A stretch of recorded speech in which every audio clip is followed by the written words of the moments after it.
The NBA on NBC is brought to you by Miller Lite, who reminds you that anything can happen at Miller time. By the 97 Mitsubishi Galant, dependability that goes the distance, built for living. And by MCI. Is this a great time or what?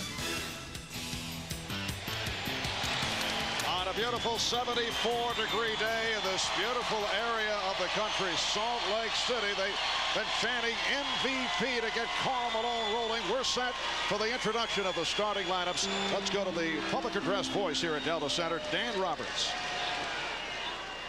Good evening, ladies and gentlemen. Welcome to the Delta Center for the NBA Finals. This is game number 3.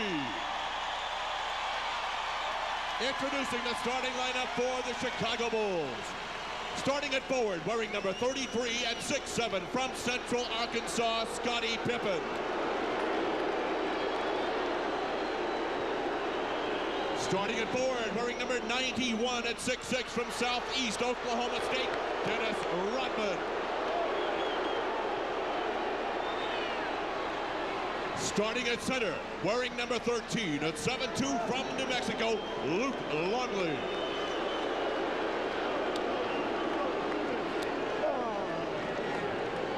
On the guard line, wearing number 9 at 6'6" from Miami of Ohio, Harper.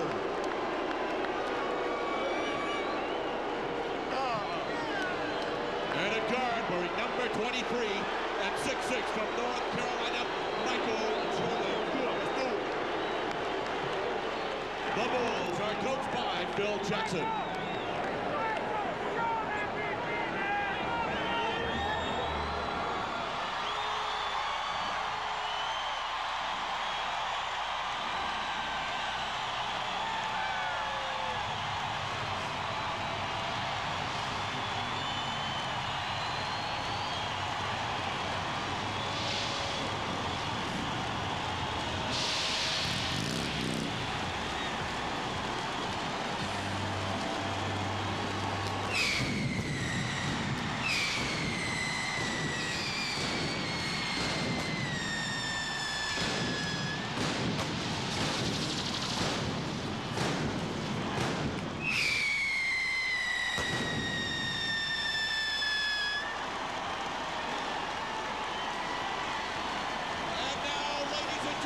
Introducing our utahjazz.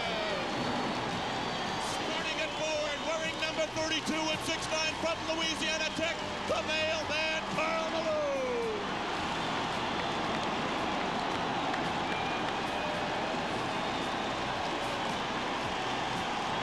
Starting forward, number 3 and 6'7" from Long Beach State, Bryon. The starting center wearing 00 and 7'2" from Kansas, Ostertag. On the guard line, wearing number 12 and 6'1" from Gonzaga, Stockton. And at guard, wearing number 14 and 6'4" from Iowa State, Hornacek. The Jazz are coached by Jerry Sloan.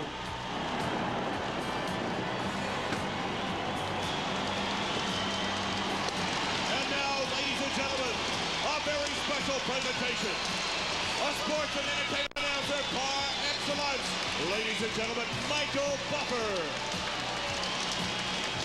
Ladies and gentlemen, the National Basketball Association is proud to present Game 3 of the 1997 Finals for the undisputed championship of the world. Are you ready?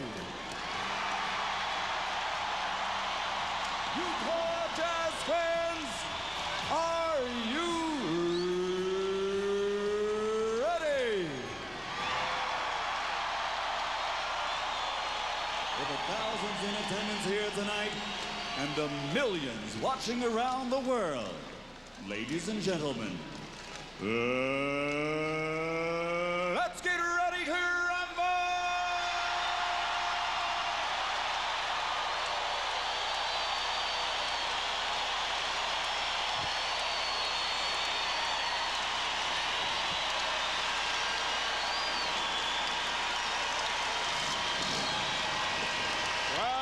Utah Jazz pulling out all the stops as they have brought on noted ring announcer Michael Buffer to help rev up the crowd. Rousing ovation for the Jazz during the course of the introduction of the starting lineups. Marv, critical for the Jazz. The great start. Feed off this wild crowd. Run the floor like you've never run it before. Test the Bulls' endurance and attack the basket. Get to the free throw line, particularly Karl Malone. And the Bulls know the importance of establishing their will defensively. They did it in the first 2 games at home. Now they've got to do it on the road. And the key is trying to bottle up John Stockton.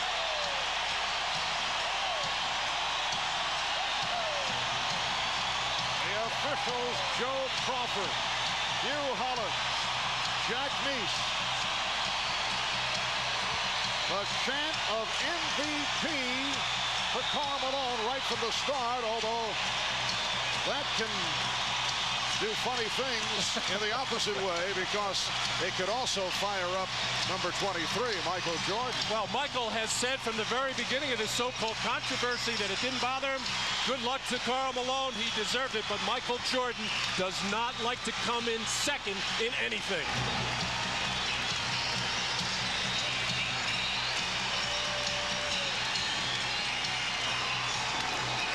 It'll be Greg Ostertag and Luke Longley on the opening tip. Joey Crawford with the toss. And game 3 is underway. Ron Harper, who has been an unsung hero for Chicago, able to control. Dennis Rodman with a new look. And Jordan being played by Bryon Russell. Fires over him for 3. Not a single dribble on that entire possession. Everybody touched it. Jordan beats the shot clock for the 3. Jeff Hornacek for Karl Malone, putting moves on Luke Longley. Now 2 adjustments. First of all, Utah making the switch defensively. The bigger Russell might force Jordan outside. And Karl Malone going to another familiar place at that high right elbow. Pippen played by Hornacek. Jordan with room. And Russell able to handle the rebound. When Hornacek was guarding Jordan, Michael would post up right away. I'm sure the Jazz would like to see Michael away from the basket as much as possible. Again, the Bulls able to cut off Stockton as he tried to penetrate. And then Malone moves aside. Shot clock is down to 4. Hornacek with a nice pass. So Russell gives the Jazz a 1-point lead. A different look on the faces of the Jazz tonight, Marv. Confidence, aggressiveness. They want the ball. Longley, and then saved by Russell. So Utah has come out more aggressive, something Jerry Sloan has been asking for. Hornacek able to keep it alive. Well, anytime your coach questions your competitiveness and your will to win, that'll fire you up. Just take this to the hoop and get a foul. Illegal defense to call against Chicago for the first time. This lead by Utah is the first time they have led since game 1. Bryon Russell with 2 terrific plays, really picking it up now. The best he's played in the entire series. Look for Utah's younger players to play much better here at home. 2 minutes have gone by.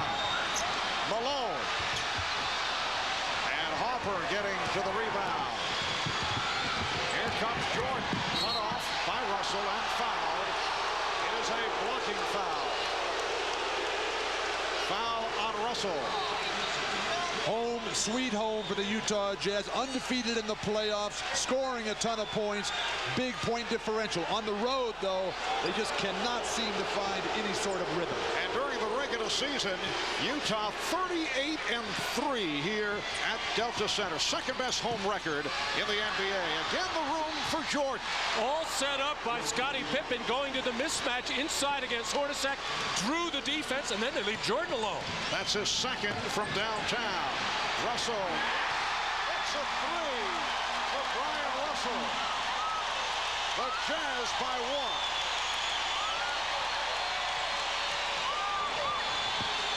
Pippen for three. Yes. Well, both clubs have come out firing from long range. The Bulls 9 and the Jazz 7. Get Karl Malone down low. The Jazz have not had anything in the basket other than Russell's broken play. Hornacek able to hit, although Pippen got a piece of it. And the game is tied at 9. And I noticed the Bulls dragging a little bit. It's that initial rush of the altitude, and you feel it in the opening minutes. Pippen got bottled up and a foul is called. It is on Utah. Altitude, they came down to Salt Lake City from up in the mountains where they're staying, Matt. This is Jeff Hornacek, what he likes to do, get in the lane, take and make very difficult shots. Foul was called on Stockton. Jordan trying to squeeze his way through. And the call on Jordan. Offensive foul. Chicago goes to the pick and roll. Jordan waits for Luke Longley. Well, that's a terrible call. They called it on Luke Longley there as he's just standing there. Foul was on Longley, setting what was felt to be an illegal pick.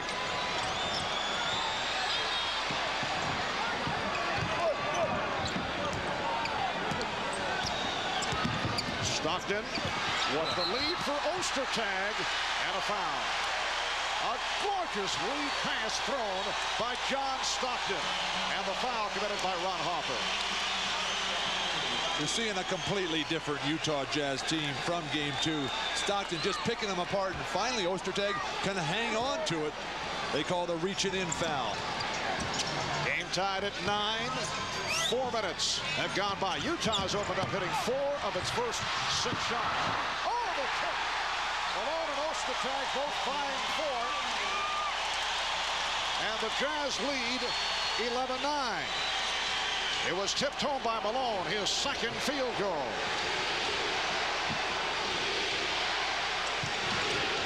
Longley.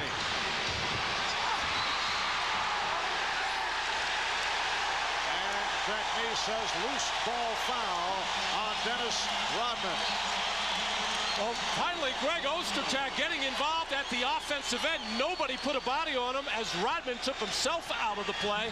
So Ostertag, this is what he did in the 2 earlier series against the Lakers and the Rockets. Ostertag, though, has been silent in this series. Russell, Harper on it. He has Pippen ahead of the field. Finds Jordan on the wing. Pippen. He is fouled. That's a good physical play by the Jazz, and they'll take that from Ostertag. They got a lot of depth in the center position. Jordan in the air to pass, draws the defense, and then Ostertag from behind. He could have, if he played a little bit more cautiously, had a good block. But why not see if Scottie splits okay? You guys mentioned the altitude here. For the record, Salt Lake City is 4,300 feet above sea level. I know Bill has been greatly affected. Well, the reason why I say we're almost 5 minutes into this game, and the Bulls are leaning over, or they're pulling their shorts, hands on hips. And as a coach, what you try to do is get those players out quickly, get some substitutions in, and usually you feel much better with that second wind. Malone off the fake, got the step, and was fouled. Nice move. Once again, Phil Jackson is opening up with Luke Longley defending on Karl Malone, and that's the second committed by Longley. Karl Malone finally determined to get to that hoop. Something we see all the time in the Western Conference. Tends to look at that hand on every miss. Now, Matt, you made a comment about the Bulls bending over. You have to wonder about Chicago's conditioning and endurance. They don't practice much at all. The injuries to Scottie and Toni, Kukoc. I think Utah can really take advantage if they just get the running game going. Well, Utah has to get out and run and get some easy baskets. They only had 2 fast break baskets, 2 fast break points in game 1, 6 in game 2. Here's the problems for Karl Malone from the free throw line in the first 2 games. 3 for 6 in the first game, and of course those 2 key misses. And he's playing with that nasty blister on his shooting hand, reopened when he fell to the floor in the first half the other day. Brian Williams just checked in for the first time and heard the boos from the crowd. He has made some disparaging statements about this area. Meanwhile, Karl Malone continues to have his difficulties at the line. Game tied at 11. 5 minutes gone by. Bryon Williams replacing Luke Longley after Longley picked up a second. Jordan for three. And Ostertag able to swipe it off to Stockton. Malone. Rebounded by Pippen. Well, the move of putting Bryon Russell on Michael Jordan so far has kept Michael out of the post, where he likes to take that fadeaway jump shot. I think Michael should still go inside. He can get that shot over Bryon Russell anytime he wants. I know Jerry Sloan likes Russell on Jordan because of the 6'7", the long arms, about 225 pounds. Jordan shooting over him again. So Michael Jordan is now 2 out of 5, both from downtown. Malone on the move.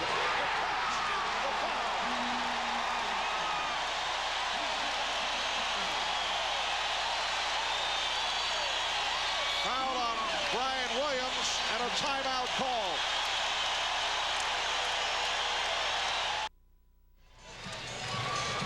Bryon Russell, a future great player in this league, just getting started in his career, but the whole game is on display tonight. Movement without the ball, beating a stationary defender. Then the block shot defensively, igniting offensive opportunities, finishing on the break for Bryon Russell.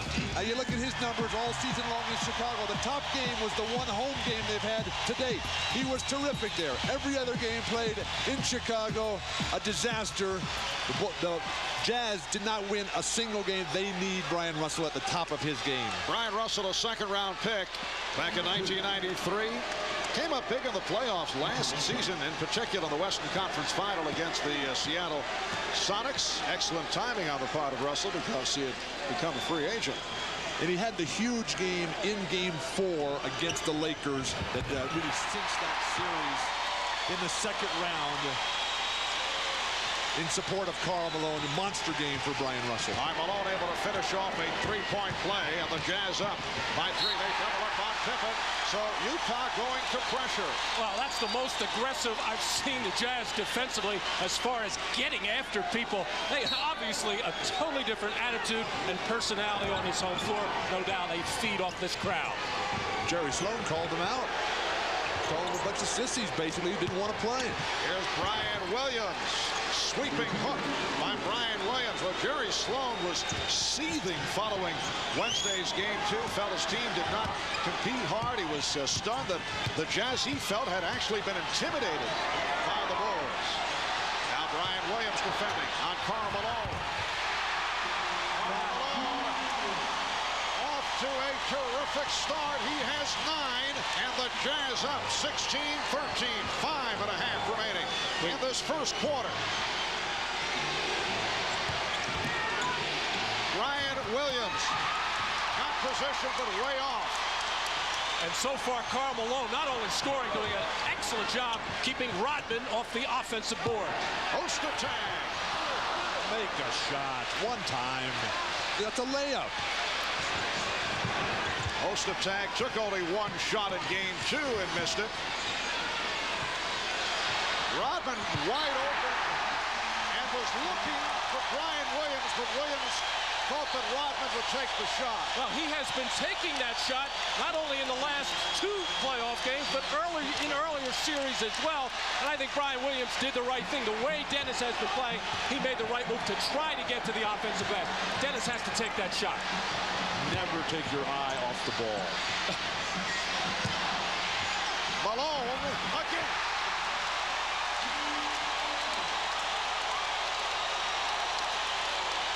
Utah by 5. Steve Kerr getting set to check it. Howard Eisley has come on for John Stockton. Here's Harper, and tipped home by Williams. Bryon Williams able to get a piece of it. Utah leading 18-15. Karl Malone has scored the Jazz last 9 points. We come up on 4 minutes to go in this opening quarter. When Ostertag goes for that block, the guards have got a block on. Eisley continues to play. Perfect ball in relief of John Stockton. Well, we just saw the Jazz run a pick and roll in the middle of the floor where they were successful in Game 2, and nothing much else was successful. Phil Jackson, not happy, wants to talk it over.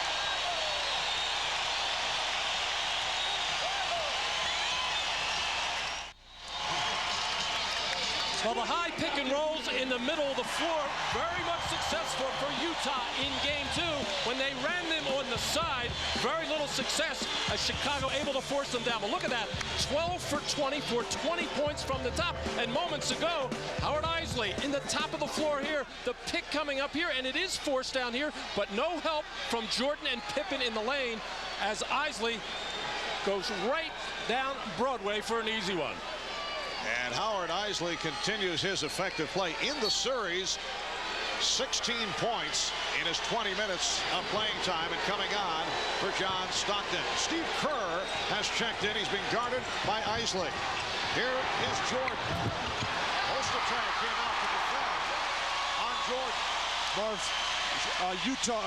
Scottie Pippen has not tried to take advantage of Jeff Hornacek down low. I think that could be a big edge for Chicago with the defensive matchup that Sloan has devised. Nice play by Williams. Coming up with the steal. The Jazz up 20-15. Rodman now guarded by Ostertag. Here's Pippen drawing the foul. Off the fake. Russell went for it. And he picks up his second.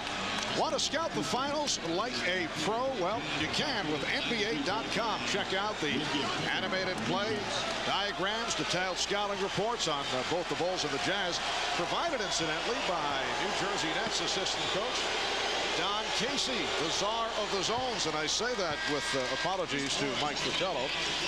That's all exclusively on NBA.com, the official website of the NBA. Certainly no need to apologize for Don Casey, who's a brilliant basketball mind, been in the NBA forever. Well, Scottie Pippen now 3 of 4 at the foul line. You see Scottie's numbers continue to go up. Talking to him, and you know that foot, he's walking with a pretty bad limp in between the games, but he's able to battle through it in the games. No question, though, he's been playing in pain, aggravated the foot injury that hampered him all Wednesday night. Went 4-13 in game 2. He was hobbling after that brilliant first game that put the Bulls in position to win it on the jumper by Jordan. What a pass by Eisley. And Malone able to recover the Ostertag strip. Ostertag on the follow.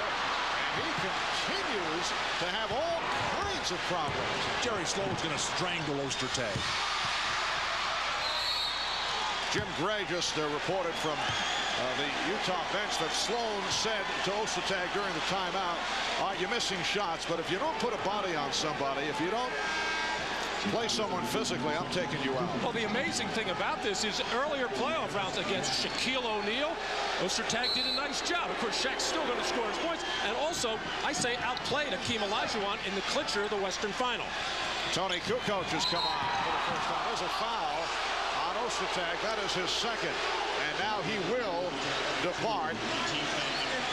So Ostertag sitting down and replaced by Greg Foster. Well, I was talking with Greg before the game. He's a terrific young man, just getting started in this league. He felt so much more comfortable in this building than he did back in Utah. You just got to feel bad for this starting out player.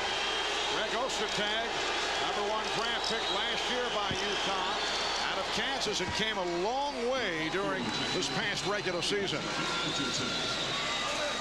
There's Foster coming on. Greg Foster, one-time Chicago Bull, spent a brief period of time with the Bulls and on many stops around the NBA. Well, Phil, as you've been mentioning, Howard Eisley doing a nice job backing up John Stockton. And right now, with Steve Kerr not putting enough pressure on him, Eisley's able to take the ball wherever he wants and get the Jazz into their offense. And here's some pressure by Chicago. Eisley able to handle it. Eisley, like Stockton, though, the pressure doesn't bother him. He just goes right through and delivers again.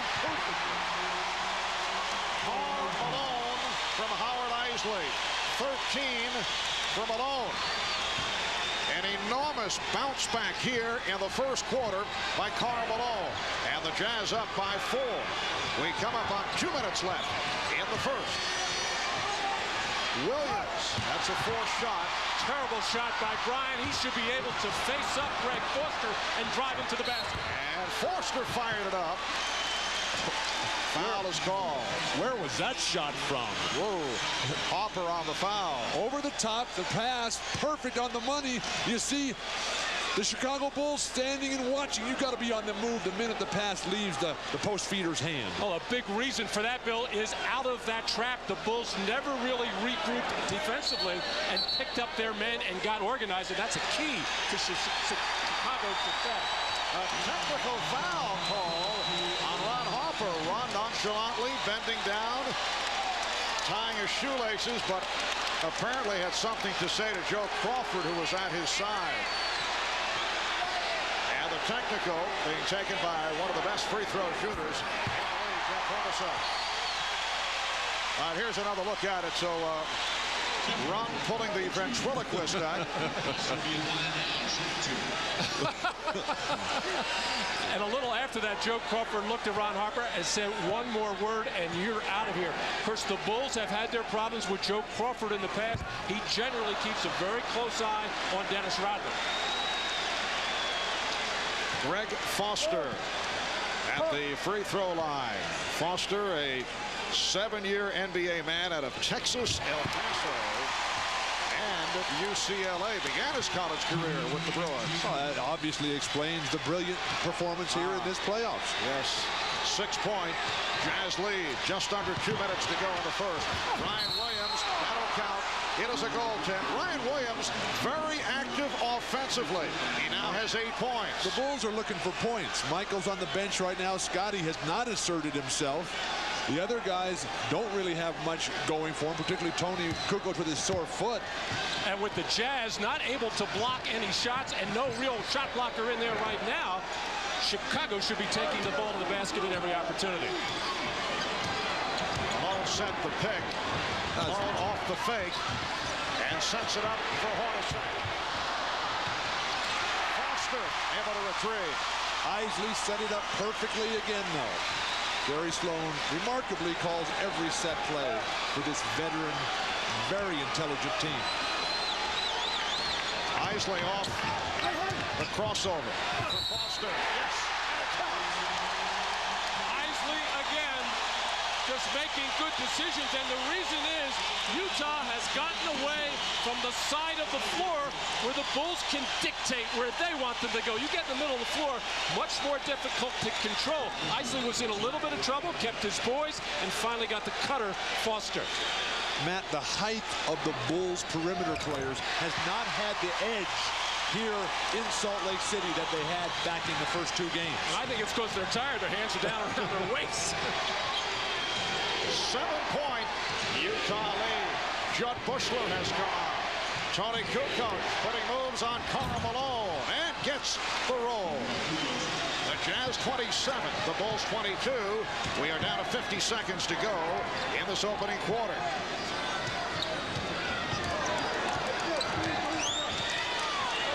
Eisley working on Kerr, setting up Malone.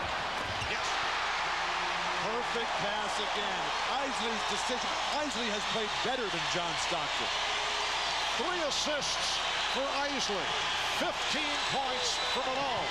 The Jazz by 7. Pippen for 3. And the foul called on Chicago. Well, Howard Eisley is being guarded by Steve Kerr as Phil Jackson elected to go with offense, but it's been defense that's been good for Chicago. Randy Brown would be doing a better job keeping Eisley from getting into those positions to make those kinds of plays. Foul on Bryon Williams. 25 and 2/10 seconds left in this first quarter.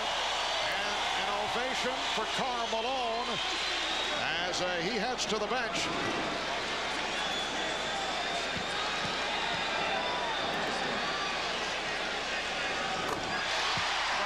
Scottie Pippen bending over, leaning on the shorts, a telltale sign. Bryon Williams was as well, as Phil Jackson has gone to a very small lineup now with a one-shot situation. Michael Jordan coming in.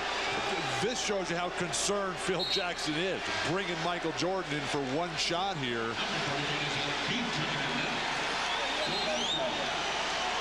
Utah with its biggest lead of the night. Now Phil Jackson may be complaining about the extra substitution. Adam Keefe and Antoine Carr just allowed to check in. And the substitutions were permitted. Karl Malone with 11 of his 15 points after Longley departed. Longley's given him some problems, but no problems in the first quarter for Malone with 15 points on 7 of 11 shooting. Bulls holding for a final shot of the quarter. They're down by 9. Pippen. Mars couldn't handle it. Final seconds. Buechler blocked. And it was apparently deflected out by Pippen, who thought he was fouled by Keefe with 2 seconds, 2 and 2/10 seconds to go in the first quarter. The Bulls can't believe a foul was not called there. Utah, great opportunity. All right, Carr fires down. Keefe tried to slap it back. He did. And Hornacek shot late. Looked like a long 2 seconds to me. Whoa. That's called home court advantage, Mark, in the Western Conference. But that's the end of one. Standing ovation here in Salt Lake City for the Utah Jazz. Up by 9 on 12 of 23 from the field. Karl Malone with 15 points to lead the way.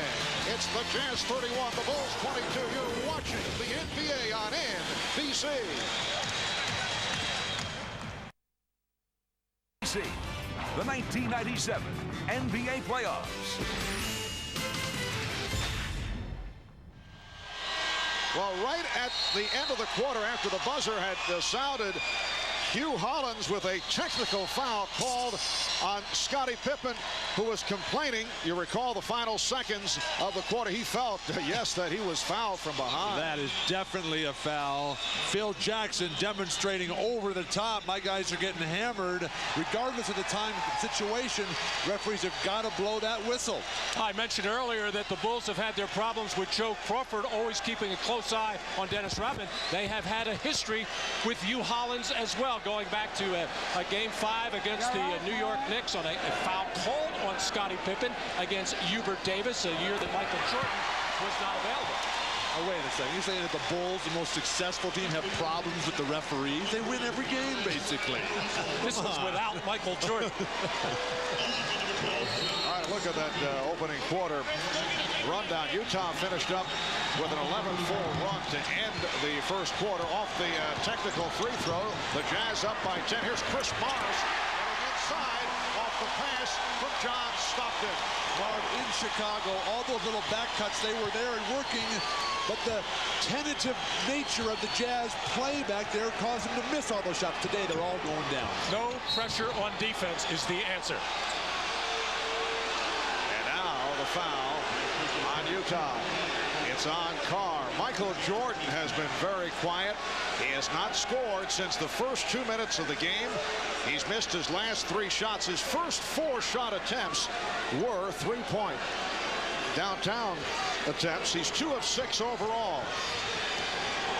Opening minute, second quarter. Marv Albert, Bill Walton, Matt Kukoc, Ahmad Rashad, and Jim Gregg. And here's Jordan. Got the step and was hit hard. And Michael Jordan is going to make sure there. He has been taking the perimeter shot. He knows that's not going to cut it. And already a couple calls have gone against him, a couple technical fouls. He's going to put it right to the officials, take the ball to the basket, draw contact, and get to that foul line. Foul committed by Mars. Chris Mars getting the playing time in the absence of Shandon Anderson, whose dad passed away yesterday. Anderson back home in Atlanta. Join us Sunday for Game 4 of this NBA Final Series. NBA Showtime will get things going 7 o'clock Eastern, 4 o'clock Pacific. And then Game 4 between the Bulls and the Jazz right here from Salt Lake City, Utah. That's all here 7 Eastern, 4 Pacific on NBC. Well, we talked at the outset about the Jazz needing to get back to their game as Jordan makes the second of two. They are playing exactly their pace, which we saw all year long in the Western Conference. Fast break and punishing offensive execution through Malone. Jason Caffey on the floor for the first time and matched with Antoine Carr. Carr did not have the shot. Here's Stockton, forced it up, and Kukoc with the rebound. Caffey with Rodman and Kukoc on the front line. Jordan and Kerr in the backcourt. Kukoc, yes, and took a shot from Greg Foster. And actually Foster on the backlash also was hit on the follow-through by Kukoc. Well, usually when the ball is stuck on one side, it's problems even for the Chicago Bulls. They finally reversed it and got a good look at the basket. Foster, he's on target. 6 points for Greg Foster. And Marv, he's playing with such great aggression. He is banging Toni Kukoc, trying to intimidate the Bulls.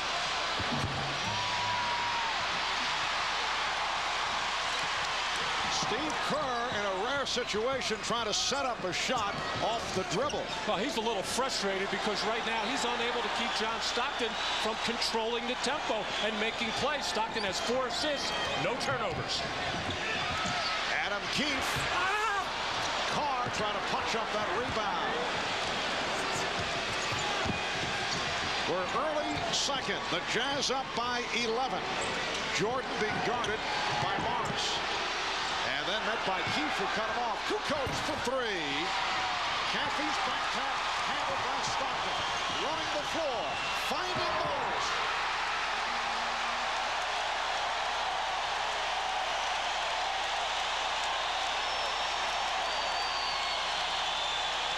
Biggest lead of the game for Utah. They are up by 13. Kerr for 3. Well, Steve Kerr, who's been showing signs from downtown, able to hit one from straight away. It's a 10-point Jazz advantage. But the Jazz just keep attacking, don't slow down. That was a kick ball. Should have been called. Reset for the Jazz. Terrific effort by Steve Kerr, who has been getting abused, though, by John Stockton. Had to make him feel confident to get the 3 and then make a good defensive play. And for the Jazz, only their second turnover. Jordan stripped after getting the step, and they'll jump it up. Rodman and Keefe on the tie-up. And now a timeout taken. 8:42 to go. First half. Utah by 10 and hearing it from the crowd.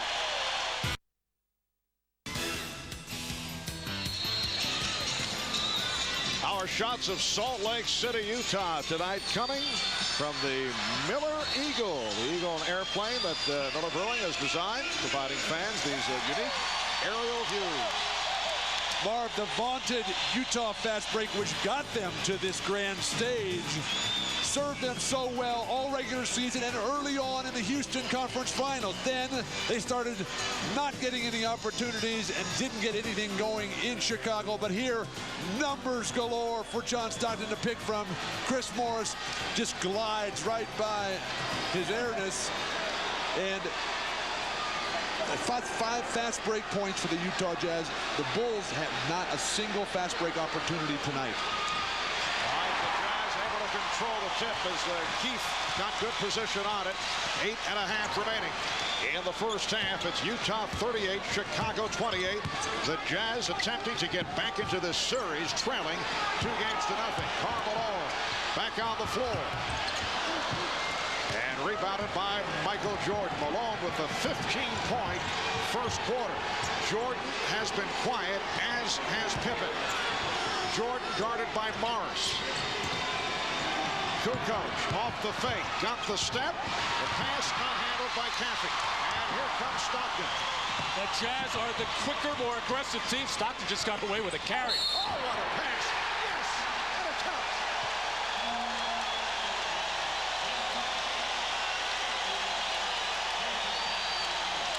Utah Jazz basketball on exquisite display tonight. John Stockton will never touch the ball with that left hand. The defense, you cannot play behind Karl Malone. Too deep.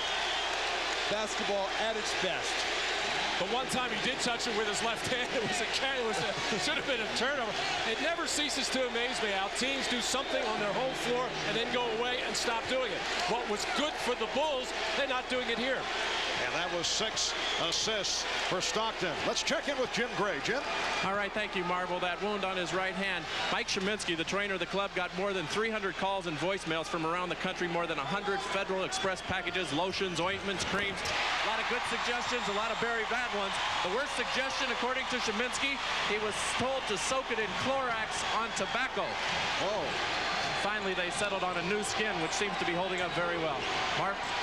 Yes, wise move passing on that particular suggestion. And Michael Jordan with his first field goal since the opening minutes of the game. And the first time he's gone into the post. That's what's been so good for Chicago in the first 2 games. Utah by 11. Where has Dennis Rodman been? Just 2 rebounds total tonight. Rick Foster has been a major factor.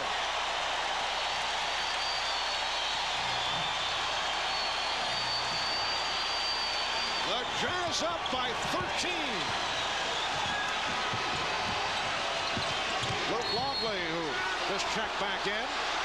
He was fouled before the shot attempt, but illegal defense was called, so that will overrule the foul. If Dennis Rodman's not going to guard Karl Malone, he's got to dominate the weak side defensive rebounding. Foster, though, just coming in over the top of Dennis and Scottie Pippen, throwing it down. He's a little worked up tonight, too.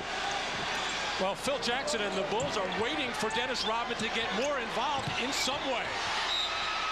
Jordan, it counts, and the foul. So Michael Jordan going to the fadeaway and took the hit. That will also lead to a Utah timeout with 6:54 remaining in this first half. Here's the move by Jordan, and the foul committed by Malone. It's the Jazz 43 and the Bulls 32. Utah in control because of the great contributions of their solid bench, which was non-existent back in Chicago. But here, Howard Eisley lights him up and then finds Greg Foster, who's 3 for 3 from the floor. Chris Morris runs the floor for an easy 2 in Jordan's face. And you see the entire squad getting in. At the bottom, Antoine Carr, one of their key players, hasn't gotten it done on the points, but he has contributed mightily on the glass and defensively. And Chicago's bench doing well, too. Bryon, Williams, Toni, Kukoc, Steve Kerr making a contribution, but the only starter for Chicago doing anything of note, Michael Jordan. And he just completed a 3-point play, so the Jazz lead is 10. Stockton putting moves on Harper, able to penetrate. Now Stockton looking like a different player. Utah by 12.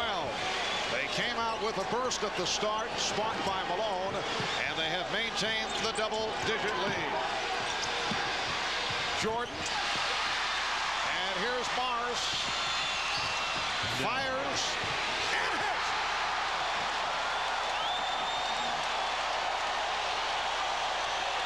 How did we all know he was going to shoot that ball? First of all, he did a terrific defensive job on Jordan, forcing him away, take a tough shot. And Longley stripped by Malone. Foster in the open floor, able to put it behind his back. Again, they are on their feet here in Salt Lake City. It's a 15-point Utah lead, and they're looking for more. They double up on Stockton. Foster for 3, yes!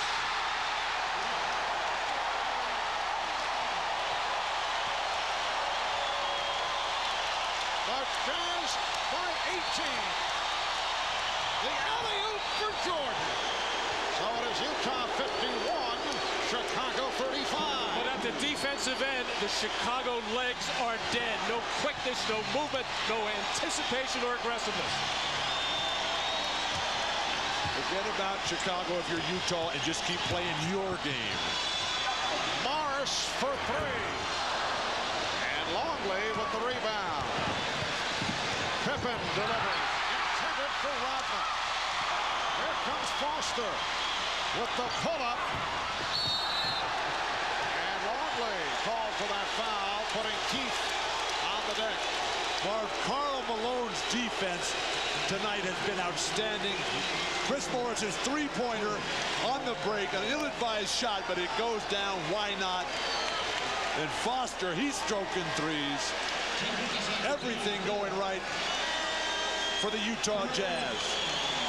Greg Foster now has 11 points, his season high 13 back in late January against Atlanta. Greg Foster opened up the 94-95 season with the Bulls and then was cut after only 17 games. It was his misfortune to be with Chicago when they had too many centers, or at least too many bodies at the center position. At one point, he thought his career was over. Marv, you can never have too many centers. Spoken like a true center. Look at him get to the hoop. Malone with 20. Chicago not able to come up with a stop. Utah scoring every possession, and they lead 53-35. Randy Brown is checked in for the first time. Phil Jackson looking for some defense. Here's Bryon Williams. And back comes Stockton. Stockton for three. And it will be Chicago ball. Karl Malone passes up the outside shot, gets that little bit of seam. Not to be denied tonight. Michael Jordan so frustrated. What's going on out here, he's asking himself. Well, he didn't want to come out of the game. 4 minutes to go in the half. His team's struggling as Pippen gets one. Scottie Pippen only a second field goal. It's a three-pointer. He now has 9. The Jazz up 53-38 with just under 4 minutes to go in the half. Harper with the steal. Harper is really reading John Stockton. He told me he wants to watch Stockton's eyes all the time because Stockton's looking to get it off to somebody else.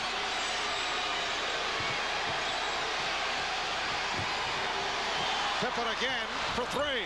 Wow, Scottie Pippen with successive three-pointers, and the Jazz lead down to 12. Well, the only two offensive threats for the Bulls right now on the floor, Bryon Williams and Scottie Pippen, and Pippen's doing it right now. Kukoc waits to come in.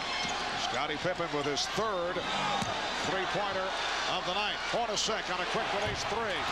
Rebound Foster. Foster. Well, he's equal to season high. He has 13 points. Beautiful offensive execution. When they do miss a shot, Foster is everywhere on the weak side. Greg Foster having the game of his professional life. Russell just went down in a collision with Williams. They double up on Bryon Williams. Here's Brown. Rebounded by Rodman, who has been very, not only quiet, he fires a three. Terrible. Not a good decision.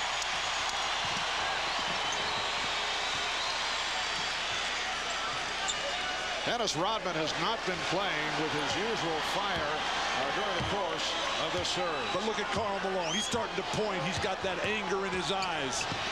Stockton forced it, and it was knocked out of bounds by the Bulls. 5 seconds on the shot clock when we resume. Timeout taken, 2:18 left in the half. The Doctor, Julius Irving, and the Czar, Mike Fratello, all coming up on the Prudential halftime report. When we resume, 5 seconds remaining on the shot clock, 2:18 to go in this first half, and the Jazz leading 55-41. One of the heroes of the first half, there's the other big man, Karl Malone, with 20 points. Greg Foster with 13. Malone's inbounds, finding Russell. He lost it. Shot clock running down. And a foul call. But Chicago claiming it should be a 24-second violation, and the officials will confirm. Jack Neese clearly called the foul first, and they're going to stick with that. Jack, a tremendous referee. This is his first finals game ever in his career, which I find shocking because I think he's one of the best referees there is. And what he did there was he went right over to Hugh Hollins and asked if it was a shot clock violation before he blew the whistle to call the foul. Foul on Harper. And Foster, an excellent foul shooter, 83% during the regular season. A reminder this Thursday at 3 p.m. Eastern, 12 noon Pacific, NBC Sports proud to present the 97th U.S. Open, the first of 4 days of live network coverage. Tiger Woods, obviously the focus of attention coming off his Masters victory. We'll have live coverage. Tiger getting his quest for a second Grand Slam title and the National Championship. Coverage beginning Thursday, 3 p.m. Eastern, 12 noon Pacific, right here on NBC. Just under 2 minutes to go in the half. And Steve Kerr with his second field goal. He has 5 points. Well, good things continue to happen anytime the ball goes inside to Michael Jordan.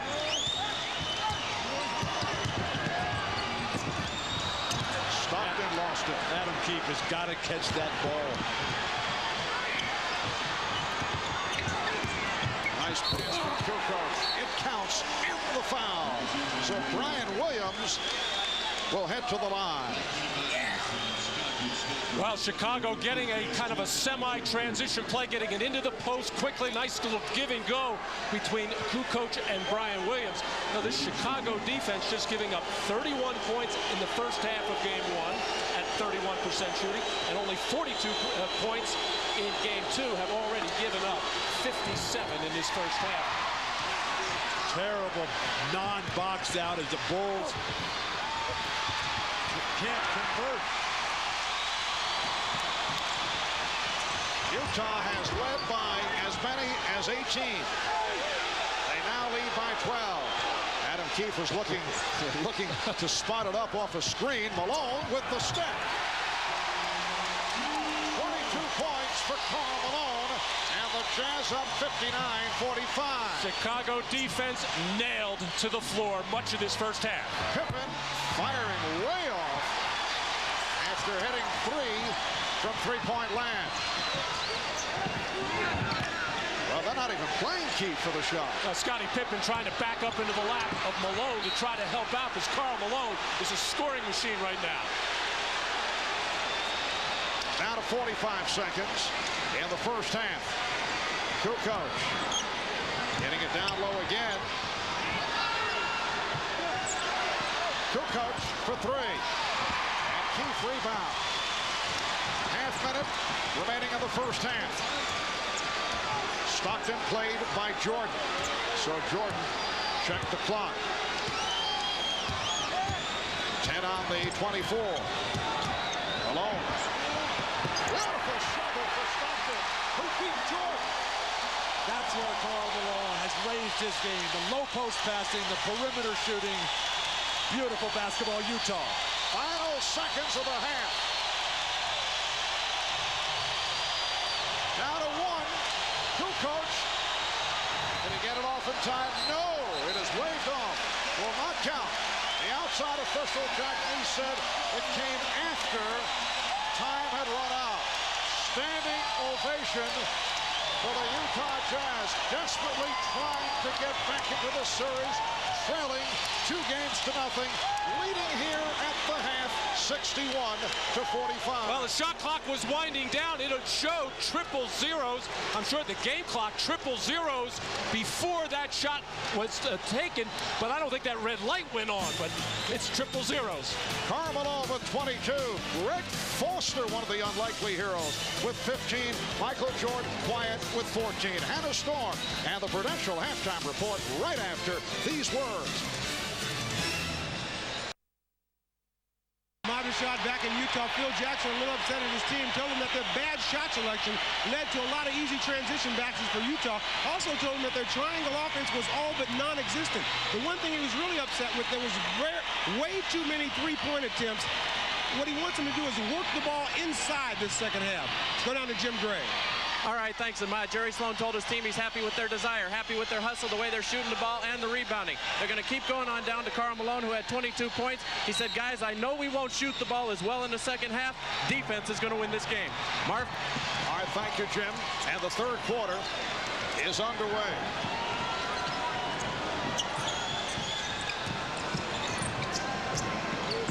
Off the weave, Stockton handing to Hornacek, but the shot clock rolling down. It's at 5. Stockton with the crossover to set it up for Hornacek. Ostertag, big. Great sign for Jerry Sloan in Utah. For Ostertag, his first field goal. Dennis Rodman, very quiet in the first half. Michael Jordan, played by Brian Russell. And here's Jordan. Ostertag with the rebound. Mark, that's the Ostertag. Those two plays that were so critical against the Lakers with Shaq and Houston with Akeem. Hornacek and Stockton in the backcourt. Malone, Ostertag, and Russell up front. Here's Stockton brushing off Pippen. Hornacek. And the tip by Ostertag. Well, we talked in the first two games about how good the Chicago defense was. The first half was absolutely miserable and a horrible start here in the third quarter. And usually the trademark of the Bulls is to come out smoking defensively. They haven't done it.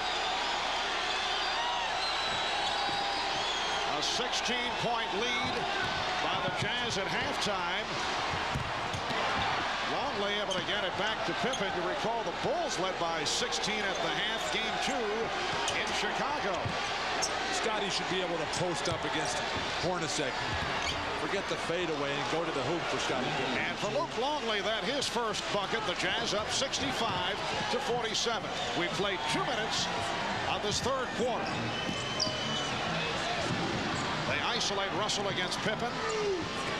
Malone screening for Stockton. Open shot for Russell for 3.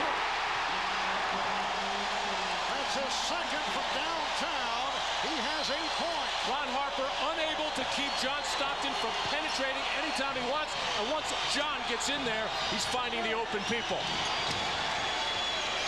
Now the mismatch. Pippen working on Hornacek, but Hornacek received help. And a miscommunication on the part of the Bulls. The reason the Bulls' offense is so poor, nobody wants to move. Everybody is standing flat-footed, and there's just no life out there right now. Utah with its biggest lead.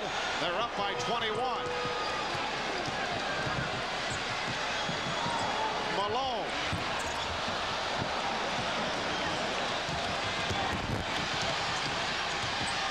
Jordan fouled by Malone. Well, one of the rare fast break opportunities for Chicago, and it was a struggle.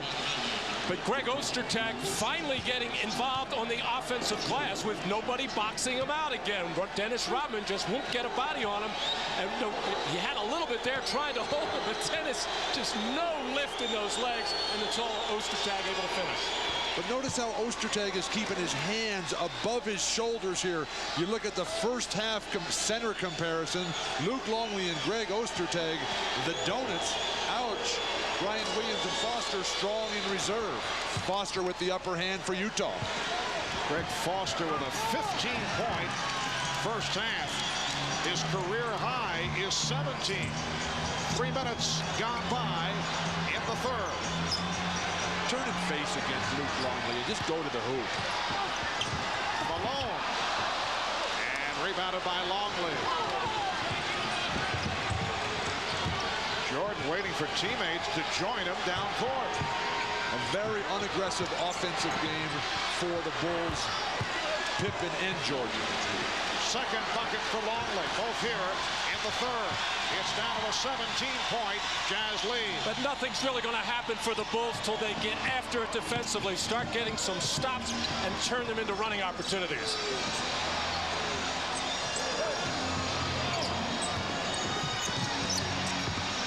Malone. And Pippen able to rebound following the missed time. So Malone has missed his first 3 shots of this third quarter. Terrific defensive job that time by Stockton to make Pippen pick up his dribble at half court to cut down the transition play. Here's the mismatch. Pippen working on Stockton. And the pass broken up. It's a 3-on-1. Malone over Jordan. Nobody in his right mind is going to get in front of Karl Malone when he's barreling down like that. Yeah, but you got to foul him. The way he's struggling from the free throw line, make him earn it from the line. And here comes Stockton again.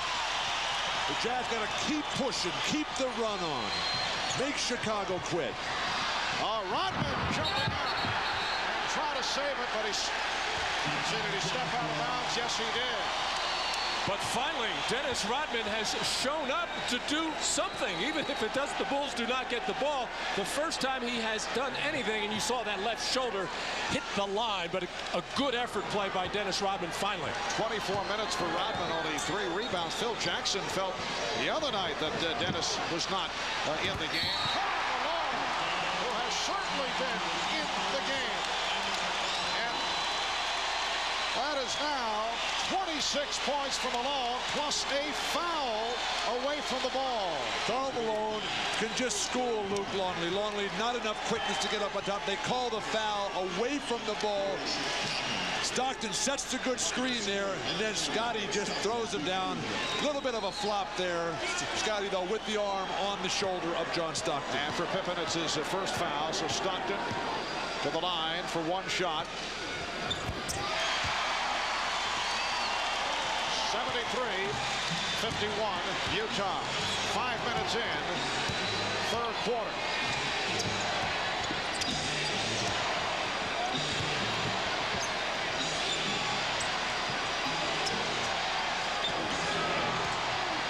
Shot clock down to 5. And a steal by Malone. Here's Russell on a breakaway.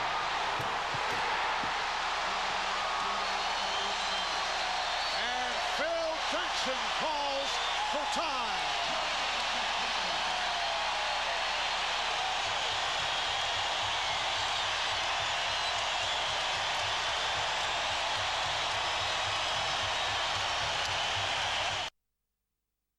Sport, drink it up.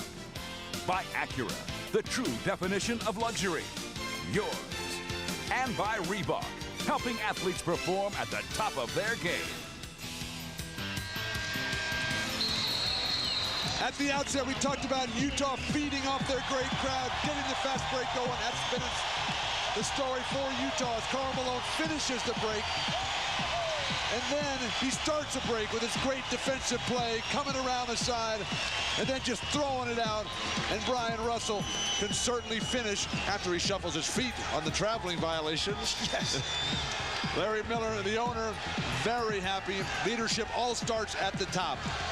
Well, it all started with a lazy Pippen pass and Luke Longley not protecting the passer, as Utah clearly with the advantage in the hustle point.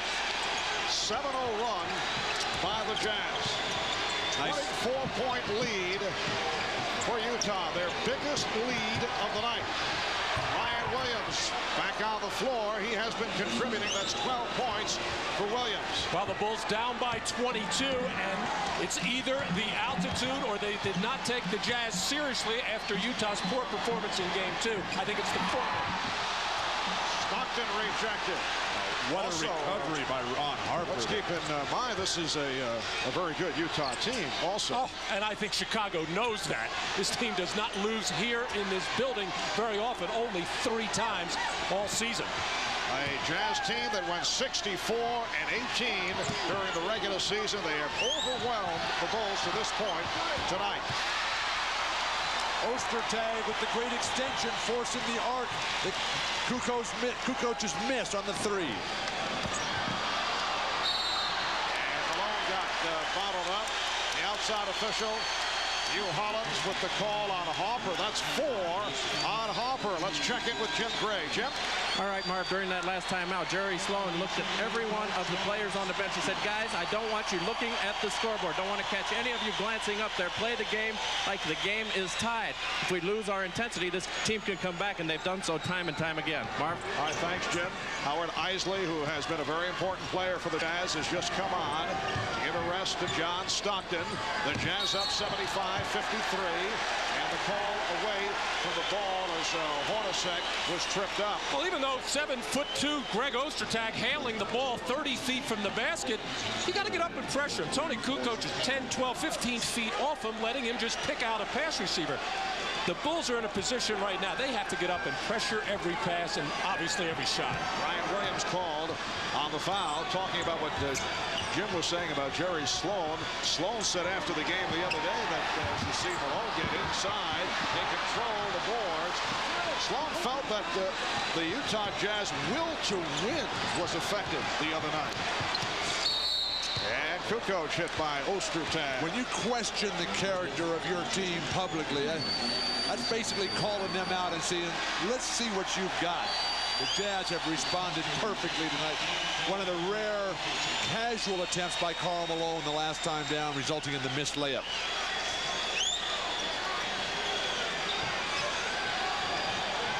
And Greg Foster has checked back in. Great hands, Brian Russell. Ryan Williams is trying to hit Scottie Pippen with that pass.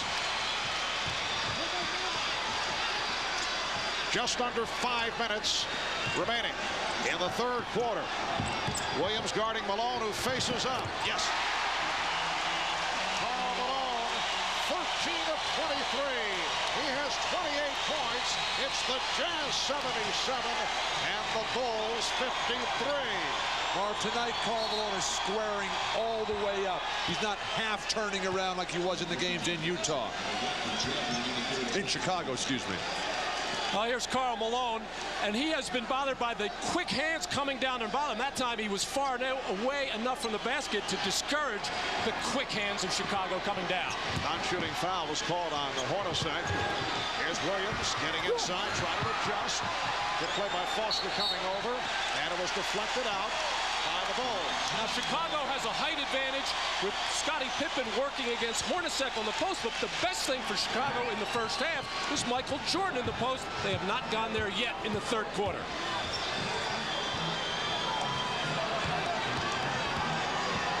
Eisley setting it up, finding Malone, who takes it to the basket. How is that not a foul on the body check? Foster with the intercept. Pippen broke it up. Foster with the recovery. Jerry Sloan not happy with that shot, although Foster's having a terrific game. That was an ill-advised shot. It's only good if it goes in.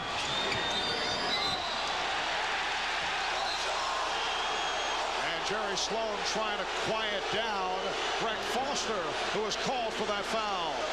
It's so emotional in here. Jerry Sloan wants one shot to go down to break this thing wide open.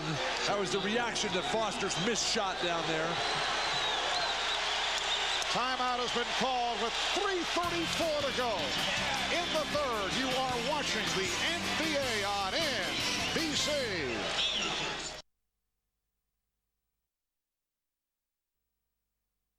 Grand Slam title in the women's final of the French Open, Saturday on NBC.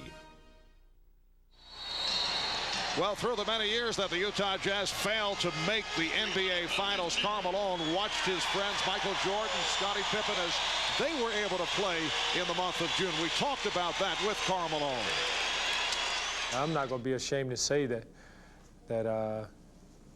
this past summer, I watched them, the last seconds of them winning the championship, and I watched the interviews in the locker room. And then this season, I watched the tape again. And just to see the dedication and the desire those guys had then, and, you know, it makes you want to do the same thing. And Karl Malone has worked so hard to get to this level. Tonight, it's all paying off as Brian Williams comes right out of the timeout with a jumper of his own. The Jazz now leading 77-55 as we approach 3 minutes remaining in this third quarter. Michael Jordan with only 2 points in this third quarter, both from the free throw line, but that time coming out of the timeout, going into the post, Michael finding the open man, Brian Williams. Eisley to Foster. Shot clock at 2. Oh. And Shandon jumping up. Marv, would you please? Yes. No, I'll need the baseball bat to get that one down. But what about the non-production of Mark Eaton as this ball just gets the wedgie right in there? There are 10 players in this game with as many or more rebounds than Dennis Rodman. He's got 3 rebounds on the night. Now, Mark Eaton is in the building. I saw him. Did you say Mark Eaton? Oh, Dennis Rodman. They needed Mark Eaton to put the ball out of the rim. You know, Matt and I looked at each other like, maybe we're wrong. Maybe he is playing. I saw him in here. You guys always look at me like that, though. Mark Eaton.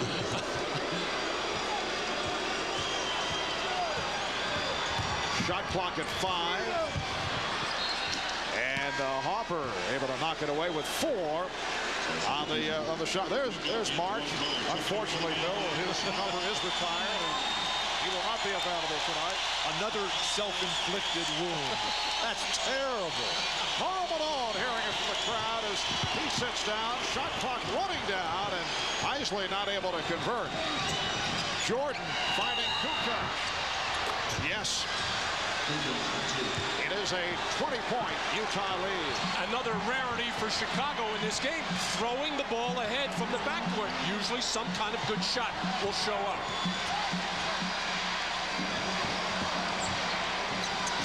Foster being played by Kukoc. Russell for 3.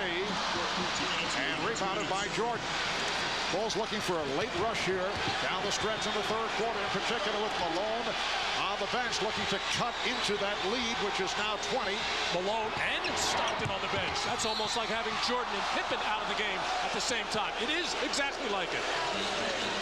And the foul on Russell, his 3rd. Well, anytime you can advance the ball, there's no matter how quick you are in transition defense, you just can't catch up to the basketball. As Toni Kukoc was in rhythm, had his feet set, and a good look ahead by Michael Jordan. Utah over the foul limit. And Scottie Pippen is now just 3 of 6 at the line. Scottie Pippen, great in game 1. Remember playing on that very sore foot. Matt, you pointed it out that as this series wore on, that foot could become a huge problem. And Scottie has not been the dynamic presence that he normally is. Yes, he re-aggravated that foot injury that occurred in game number 1. Minute and a half to go in the 3rd quarter. The Utah Jazz trying to get back into the series, trailing coming into tonight, 2 games to nothing. Here's Carr, blocked from behind by Harper. Harper challenging Eisley and beating him for the stuff. And it all started at the defensive end as Carr put the ball on the floor. That's the kind of defense that Chicago played in the first 2 games. Coming back in, knocking the ball loose. So the Jazz up by 17. We come up on a minute left in this 3rd quarter. Kickball is called. They'll get the new 24. Only 2 teams have come back from a 2-0 deficit in the finals to win. Here's a look at that last play. And Harper with the steal. Coming into tonight, Utah down 2 games to nothing to the Chicago Bulls. Eisley for 3. And Williams with the rebound. And the Bulls chipping into that huge lead. They're in the midst of a 7-0 run. We're down to 40 seconds left in the 3rd quarter. Pippen for 3. But Foster and the bench need to hold on a little bit here.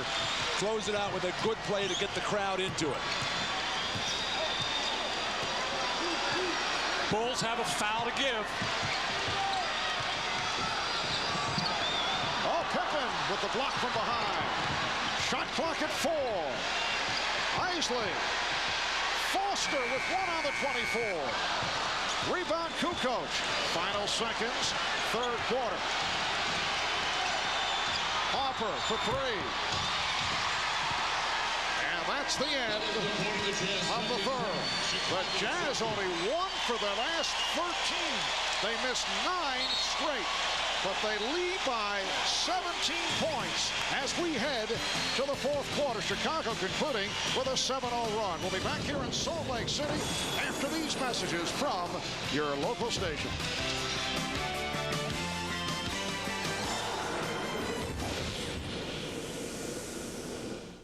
copyrighted telecast of the National Basketball Association may not be retransmitted, reproduced, or rebroadcast without the express written consent of the NBA.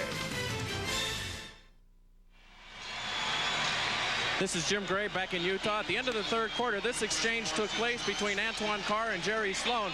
Sloan was telling Carr, don't stand around on defense and let the Bulls go where they want to go. Jerry Sloan didn't like what Carr had to say back, and finally, as Bill Walton always said, Jerry Sloan said to him, do something, do anything. Marv? Yes, I have heard that somewhere. But for all that was said about Chicago's coming back, Jordan's numbers non-existent there in the third. Utah extended their lead in that third quarter, even with the terrible drought at the end. Yes, despite 1 of 13 from the field in the final minutes, and they missed their last 9 shots. Here's Jordan.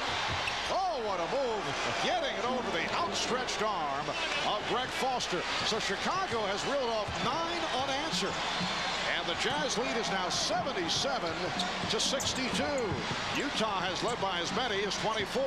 Malone and Stockton are back. Here's Stockton. Perfect execution of the set offense. Stockton initiates, cuts through, and comes all the way around off 3 screens and gets the foul line jumper. Jordan and Kerr now in the backcourt with Kukoc, Williams, and Buechler on the front line. Here's Kerr, blocked by Stockton. After going 2 games without any blocked shots, everybody's getting into the act now. Even little John. Greg Foster and Chris Morris, both important players tonight. They're up front with Karl Malone. Stockton with the shot clock down to 2. Fires. And the rebound handled by Williams. Fourth quarter just underway. Marv Albert with Matt Dukas, Bill Walton, Jim Gray, Ahmad Rashad. Minute and a half gone by in this fourth. Kukoc fouled on a reach-in. Foul on Malone. John Stockton playing off the ball now, and Steve Kerr knows he's in trouble, but he's trying to trail on the play and just had to go way too wide as Kerr has had his problems with Stockton. So Toni Kukoc to the line. There's the stat line on John Stockton. 9 assists, 7 points. Reminder, Sunday at 5 o'clock Eastern.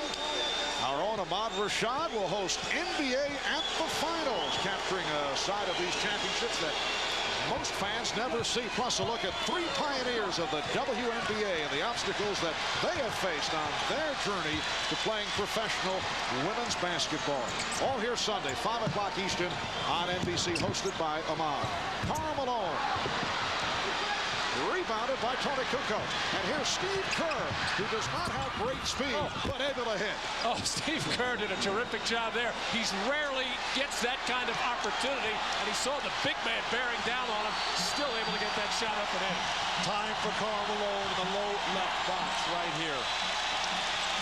The Utah lead is down to 13. And the foul is called. Joey Crawford with the call on Steve Kerr. 9:52 remaining in this fourth quarter. The Bulls finally showing some signs. There's Kerr putting on, well, we'll call it the speed, and able to hit. We'll be right back.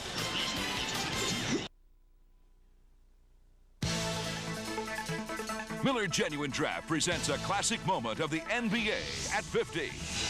Tonight we look back at the NBA Finals record for the most assists in a game. Lakers versus Celtics, Game 3 of the 1984 Finals. Magic Johnson handed out 21 assists in a 137-104 Lakers victory. However, the Celtics won that series 4 games to 3. In recognition of this classic moment, the Miller Brewing Company will donate $1,000 to the Thurgood Marshall Scholarship Fund. Some concern on the part of the Utah Jazz. For more on that, let's check in with Jim Gray. All right, thanks, Mark. During that timeout, Jerry Sloan told the guys, hey, make up your mind right now. Do you want to win the game? We need the effort that we had. You need to pick it up on defense. When you guys stand around out there, it tells me you don't want to win. It's right there in front of you. Grab it. Marv? All right, Jim. Chicago on a 13-2 run that dates back to the third quarter, cutting into what was once a 24-point lead. It's now down to 13. Here's Hornacek. Rebounded by Buechler. The boards are starting to be controlled by Chicago. Throughout the game, it's been Utah. Oh, Kukoc off the fake. One of the few times you'll see Karl Malone go in the air to make a defensive play at the hoop. Stockton being played by Kerr. Soft attempt by Toni Kukoc, and he knows it. He's got to at least draw a foul on that play. Malone swinging in on Williams. Bulls wanted to travel, but a foul is called on Chicago. There's the big four tonight. Karl Malone having an outstanding first half. John Stockton not so much with the points, but doing a terrific job of floor generalship. A quiet night for Michael Jordan, and Scottie Pippen has just been too spotty with his offense. I thought it was interesting that time when Karl Malone knew he was going down on the floor, made sure that he got his right hand up so he didn't put that right hand down on the floor. And a foul committed by Bryon Williams, who now has 4. Marv, I'm flabbergasted, not by the missed free throw. Karl has had his struggles. The fact that Jordan and Pippen have 21 shot attempts between the two of them. And this is their statement game, the third game in the playoffs. They've never lost one of these games on the road. Tonight, they haven't brought their offensive attack. Well, Malone is 3 for 6 at the line. He has 29 points. Utah, 80. And Chicago, 66. 3 minutes gone by in the fourth. Steve Kerr remaining on the floor. Phil Jackson looking for offense. Chris Morris defending on Michael Jordan with help. Kukoc for 3. Rebounded by Ostertag.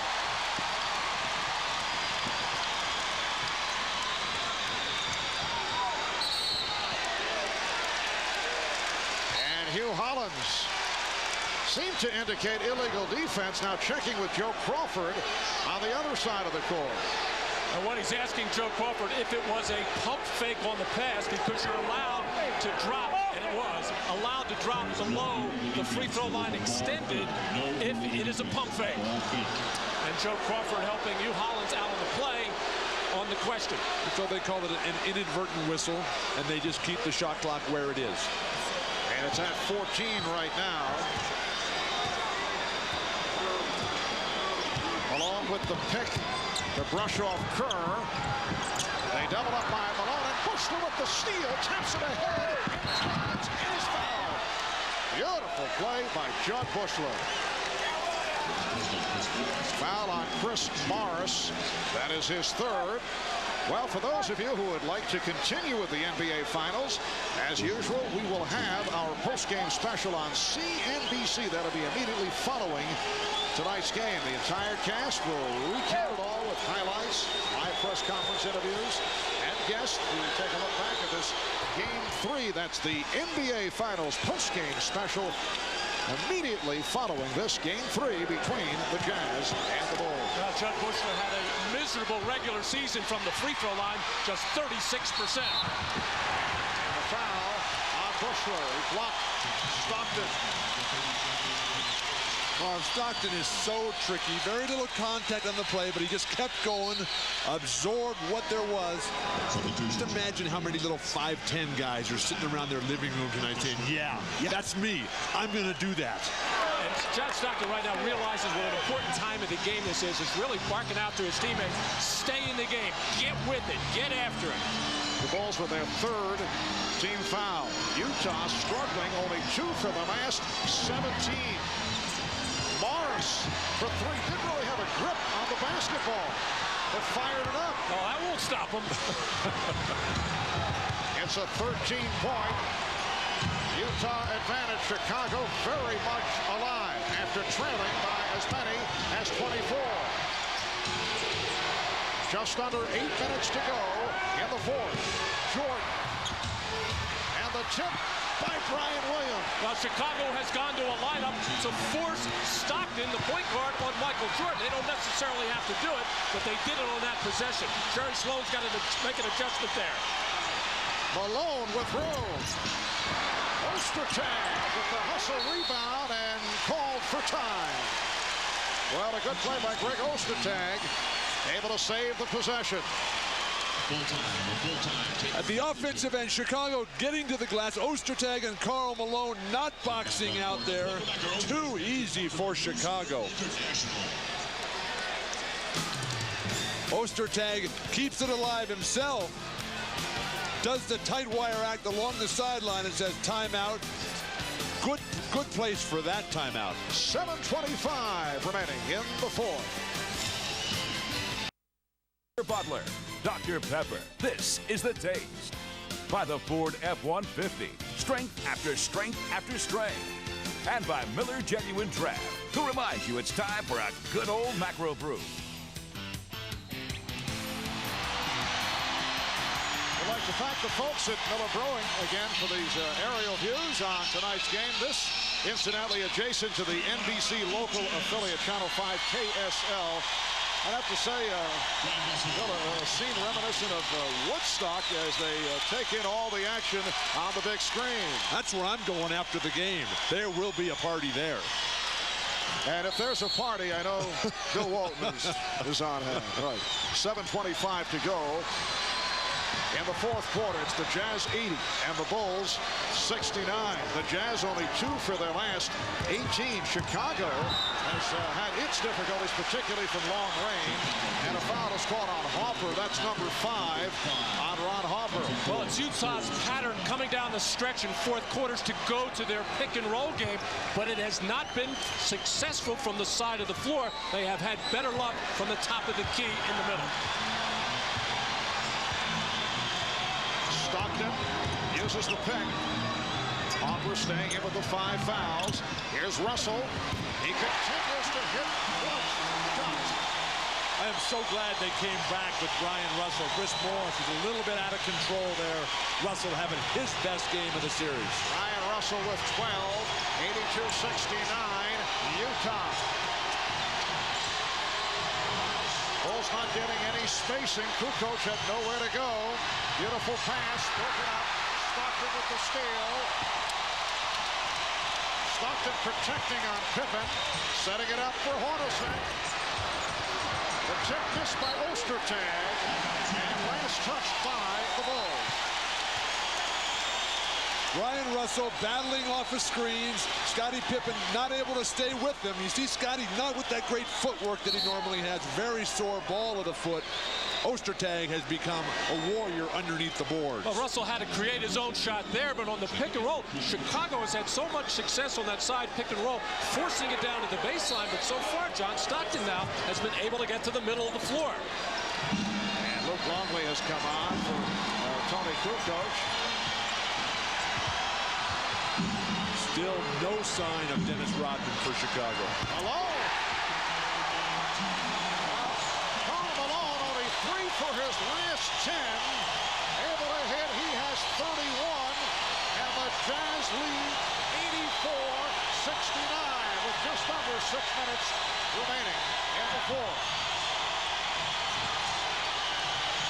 Jordan for 3. Yes. Michael Jordan with 21 points. Oh, Bryon Russell lost concentration, actually kind of went for the loose ball, but I don't know how you can take your eyes off Michael Jordan at this time of the game. Bulls have missed their previous 8 from downtown. Stockton checking the shot clock. Stockton with the deceptive dribble. Now the last 2 times Chicago has forced it down, and it's turned into 2 field goals. One for Malone, and the easy land for Stockton. Bulls defense falling apart. Utah by 14. Jordan stopped by Russell, able to shoot over him. Michael Jordan with 23. It's the Jazz 86 and the Bulls 74. We have 5 minutes to go in the fourth. And Michael has the strut, the tongue hanging out, and the look. Stockton again. Karl Malone and John Stockton have to touch the ball every time down the rest of the way to keep the offense rolling. No time to let up here. Jordan putting moves on Russell. Russell played him well, did not allow the shot. Here's Longley. Rebound to Russell. Stockton Stockton accelerates and then pulled it back. Hornacek only 1 of 9 from the field. Malone. And back comes Pippen. Time running out on the Bulls. We approach 4 minutes to go in this fourth quarter. They're down by 14. Jordan for 3. Yes. He's too good. He had nowhere to go. Everybody on the Bulls started coming towards him, clogging up the lane. Or just step back and take a 3. 88-77 Utah. Just under 4 remaining. And the foul, offensive foul, illegal pick as Harper was shaken up. Foul on Malone. The press for Chicago is bringing Karl Malone out high. He keeps both hands on the ball and a little bit of step out. And the Bulls have called for time. 3:47 left in the fourth. Game number 2 against Miami with 14. Game 4 against Miami with 20. And game 1 against Utah. And here's Jordan for 3. Rebounded by Longley. Jordan gives it up. Pippen. Yes. A 3 for Scottie Pippen, who has been off. But it is now an 8-point game. Utah led at one point, 77-53 with 3:24 left in the third quarter. 3:15 to go here in the fourth. Malone with the step. That's what the MVP means.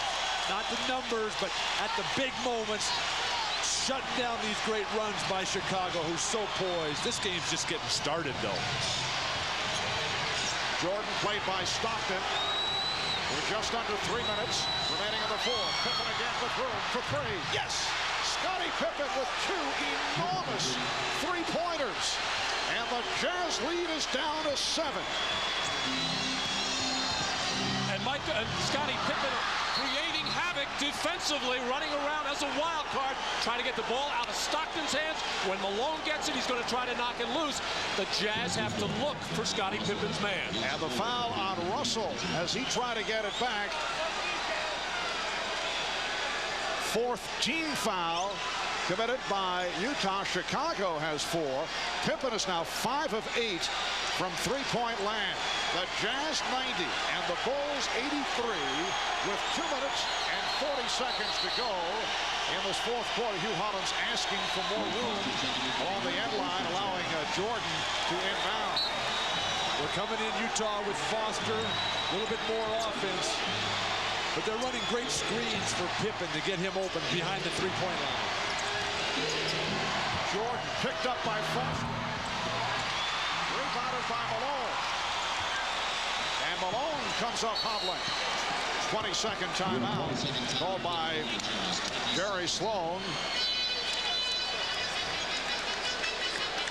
So Karl Malone off that loose ball and the collision had to use the timeout. Utah has 3 timeouts left. Chicago 2 and a 20. Here's another look at it. Oh, Malone just sort of landed very awkwardly. He's one of the most durable players in the history of the game. Didn't look like the ankle turned over, really. Just maybe a hard land on the knee a little bit.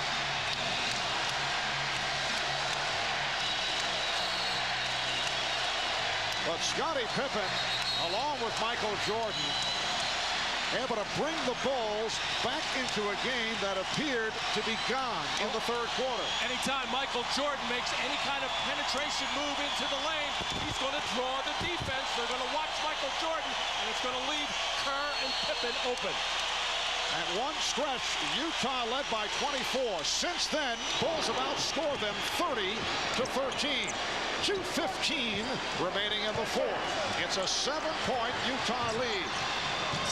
Shot clock at 5. And Foster in a collision with Harper. If it's Harper, it is number 6. Let's check in with Jim Gray. Jim?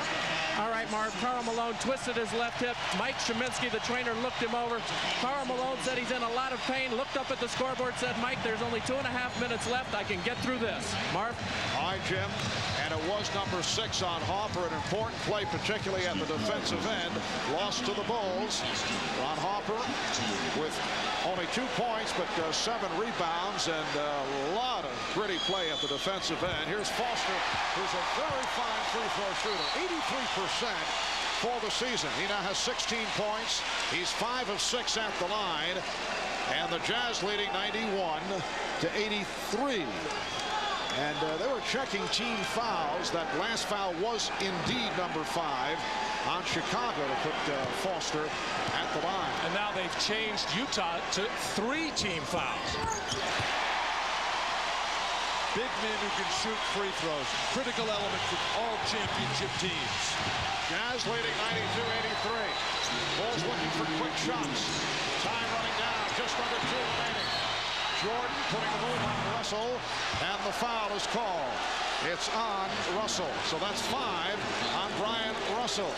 Well, looking ahead, game number 4 here in Salt Lake City on Sunday, starting 7 o'clock Eastern Time.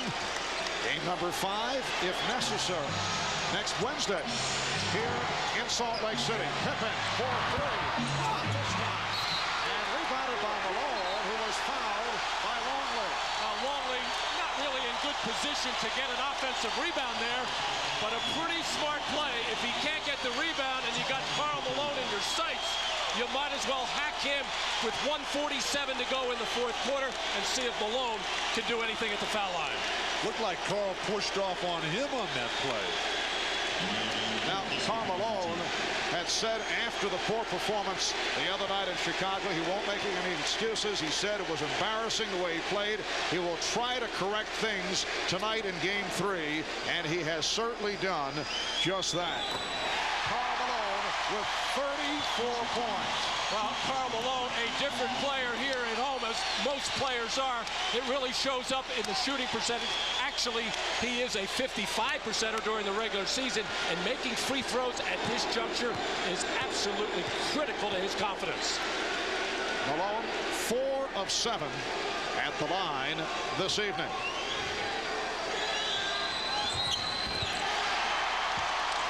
Utah by 11. And again, they are on their feet at Delta Center. Pippen played by Russell, now Hornacek on Jordan. Fires the 3. Stockton with the rebound. Stockton on the run. Leading Foster, who is rejected by Jordan.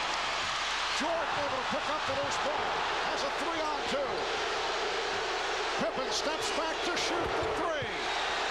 94-86 with 1:15 to go.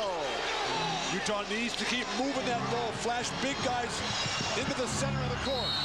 Kukoc trying to slap it away. Called for the foul. How about Scottie Pippen? 6 3-pointers, 6 of 10 from downtown. He waited too late to bring that, though, Marv. Very quiet early, 22 points in all for Scottie Pippen. Very quiet first half for Pippen, only 12 points on 3 of 6 from the field. Here's Malone again at the line. And after Karl Malone missed those final 2 free throws in Game 1, a dead silent building for Karl Malone. He said he wanted to be back in this situation, and here he is.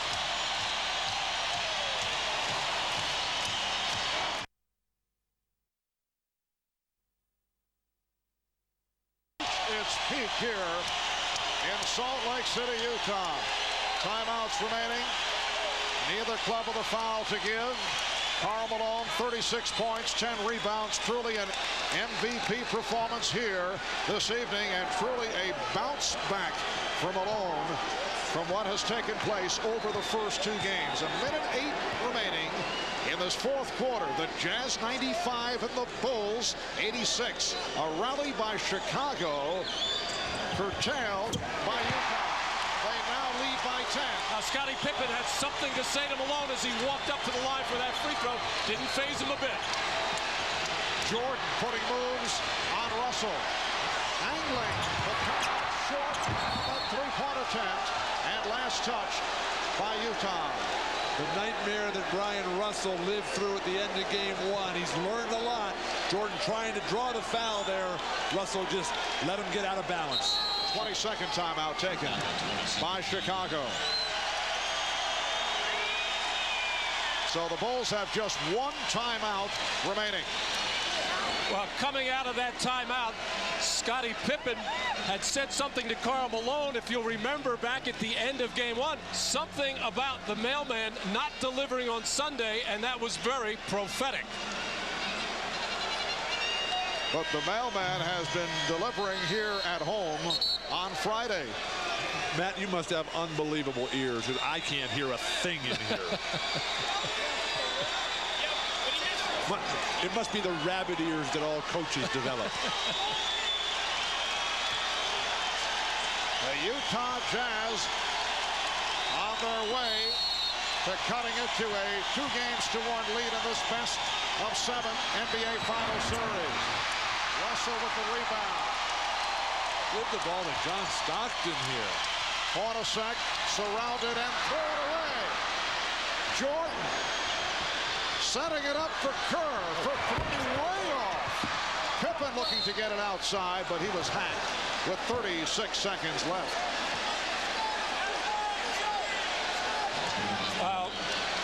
The Utah guards at the end of games 1 and 2, John Stockton had turnover problems, although it certainly was a huge factor in game 1. Game 2 was a kind of a cosmetic comeback by Utah.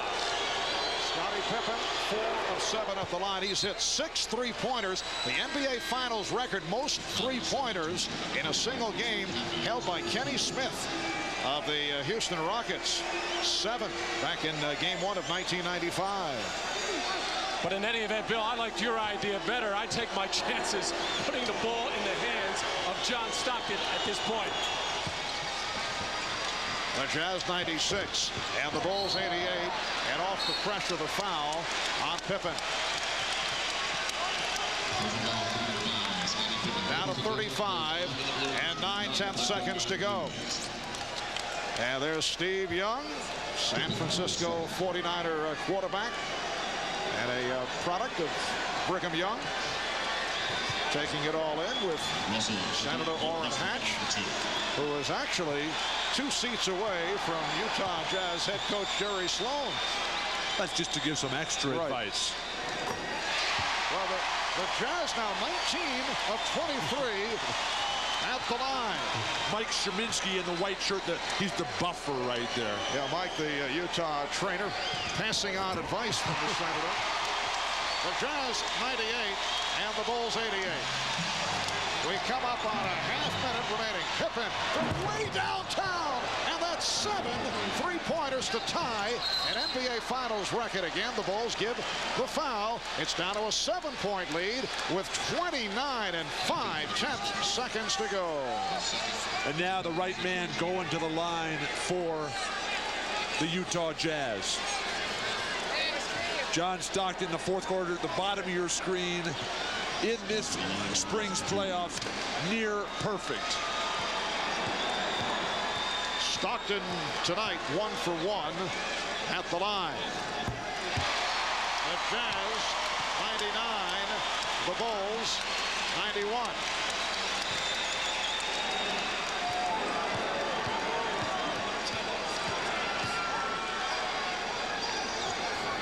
Chicago has 1 timeout left. The Jazz up by 9. Jordan hustling down.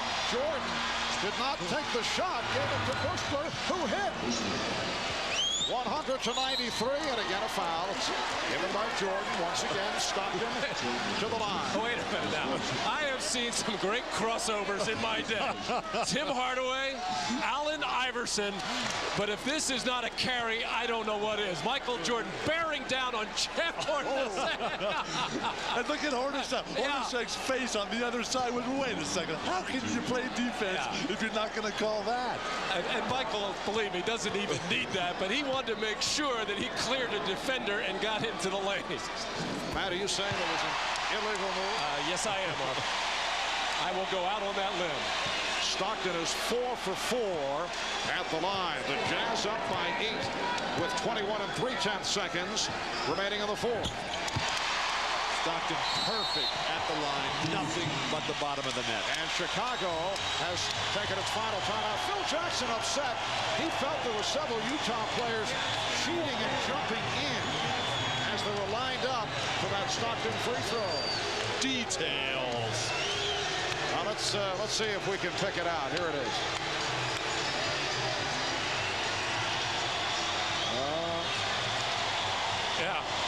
Jason Caffey in there way too quick.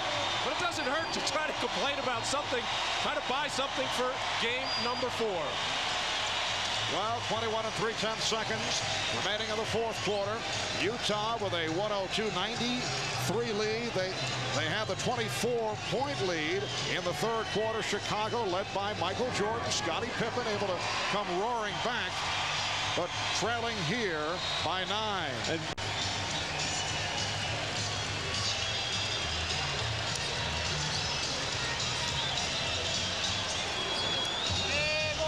The reason why Phil Jackson is complaining, Karl Malone is not in his proper spot, which is the second position next to Jason Caffey. He is 1 too high, and Phil trying to rule that should have been a violation and no free throw. That's not the reason why Chicago is losing this game. And Utah is 24 of 28 at the foul line. The Chicago strategy, obviously, down the stretch. Try to hit the quick three and then foul, but the Jazz going to the line and hitting their shots. Mark, the great thing for Utah, though, was when Chicago made that big run late, Karl Malone took over. He got that big drive left from the top of the key. He hit the big free throws. And now Stockton has just iced it with all of his free throws. And Bill, it's been one of those games for Malone. He's been solid throughout. He had a quiet period over a brief stretch, but he has 37 points on 15 of 29 shooting, and he's also done a good job at the foul line. Jordan for 3, way off. Stockton rebounds it again. The foul given by Kerr. Well, the exact same play that Chicago ran to get Michael Jordan open for the winning shot in game 1. They ran it again to set Michael up for a three-point look, but in the little back screen and exchange between Jordan and Pippen without the ball, Scottie ran right into Michael Jordan. Now to 15 7/10 seconds to go. Stockton is 5 for 5 at the line. Along with Karl Malone, it has been a dramatic turnaround game for John Stockton. He now has 16 points and 12 assists. And a very interesting 48 hours coming up before the start of game 4. Game 4 Sunday here in Salt Lake City. We'll have it right here on NBC starting at 7 o'clock Eastern Time, 4 Pacific Coast. And then game number 5 Wednesday here in Salt Lake City and on NBC. Utah's got a head of steam. Watch out for the Jazz. Malone off the intercept. Stockton will run it out. Down to 10 seconds. And they're on their feet. Standing ovation for the Utah Jazz, who have been able to get back into the series with a solid performance as they defeat the Chicago Bulls 104-93. Many heroes for Utah. Their most valuable player, Karl Malone, heading the list. He's with Ahmad Rashad. Ahmad? All right, thanks, Marv. Carl, before game 2, you told me that you would do. Well, a couple of days later, you finally did deliver. Well, like I said, I haven't been really playing the kind of basketball I would like to. But it started on the defensive end. When I'm more active on the defensive end, my shot seemed to come together for me a lot more. But we're going to take one game at a time, Ahmad. These guys are a great team. They got a lot of poise. And we think about one at a time. We forget about this game. We get ready for Sunday because the intensity level is going to be a lot higher. What was the difference between game 2 and game 3? Because you guys really didn't have much intensity. Well, we didn't have much intensity at all. But you know what? We asked our small guys to do a lot of stuff for us. But it's time for the big guys to step up and set some screens and be a lot more physical, not doing anything crazy. And when you do that, you get a lot more intensity to play the game of basketball. And this is the finals now. And this is a lot higher. And Michael, Scott, and them get those ready every night, and we need to do that over here. When you talk about being the finals and the intensity and all that, you got banged around a little bit tonight in this game, but nothing was going to keep you out. No, it wasn't. This is a bone sticking out. I will play, and I don't have any excuse. We're forgetting about this now for Sunday. That's all I want to say. All right, Carl, congratulations on the game tonight. We'll see you Sunday. All right, let's go over to Jim Gray. All right, Ahmad, with Greg Foster, 17 points tonight. Greg, a lot of people probably would not have anticipated this type of a game from you. It's almost out of nowhere, isn't it? Well, that's fine, and that's how I want it. I don't want anybody even thinking about Greg Foster. I hope they continue not to think about me. But I'm just maintain the attitude. I'm going to come out here and have fun with this experience. Greg, how much of Jerry Sloan's speech to you guys the past couple of days and challenging you guys that you guys didn't have the will to win, how much did that help and drive this team tonight? You know, honestly, Jerry didn't have to say a word to any of us. You know, we knew that we came up short in the first 2 games. We know we didn't play the best game that we could have played. And tonight we came out here and we showed some spunk. A lot of people jumped off the bandwagon when you went down 0-2. Did that upset the team? They sure did. You know, they jumped off Houston's bandwagon too. Houston came back and won 2 big ones. So that's what we need to do. We need to concentrate, come out here and have fun with it. All right, Greg, congratulations. Thank you very much. All right, Marv, back to you. All right, thanks, Jim. One-time Chicago Bull Greg Foster, though, for a brief period, equaled his career high, 17 points, 6 rebounds. Karl Malone, 37 points and 10 rebounds. John Stockton, 17 points and 12 assists. Michael Jordan leading Chicago at 26. Scottie Pippen at 27. So it's a 2-1 in the best of 7. 2 games to 1 lead for the Chicago Bulls off the victory by Utah here tonight. Tomorrow, join NBC Sports in Paris for the French Open Women's Final, 3 o'clock Eastern, 12 noon Pacific. 16-year-old sensation Martina Hingis looks to score her 2nd Grand Slam title of the year, going up against Eva Maioli. Coming up next, except on the West Coast, The Tonight Show, following your late local news. And for those of you who would like to continue with the NBA Finals interviews and post-game activities, will be available, as always, on CNBC. That's coming up after these messages. For Matt Kukoc, Bill Walton, Ahmad Rashad, and Jim Gray, Marv Albert saying so long from Salt Lake City. This has been a presentation of the NBA on NBC.